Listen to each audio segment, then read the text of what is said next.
Botad tractor પલટી ખાતા યુવકનું મોત નીપજ્યું છે। ગત રાત્રિના સમયે પાળિયાદ ગામે બની ઘટના 21 વર્ષીય યુવક સંજય ઉગરેજીયાનું થયું મોત।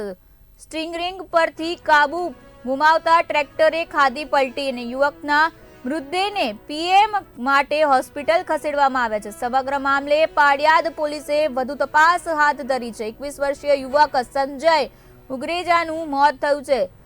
સ્ટીયરિંગ પરથી કાબુ ગુમાવતા ટ્રેક્ટરે પલટી ખાતા યુવકના મૃતદેહને પીએમ માટે હોસ્પિટલ ખસેડવામાં આવ્યા છે। 21 વર્ષીય યુવક સંજય ઉગરેજીયાનું મોત નીપજ્યું છે। સ્ટીયરિંગ પરથી કાબુ ગુમાવતા ટ્રેક્ટરે પલટી ખાધી હતી। યુવકના મૃતદેહને પીએમ માટે હોસ્પિટલ ખસેડાયા છે। સમગ્ર મામલે પાળિયાદ પોલીસે વધુ તપાસ હાથ ધરી છે।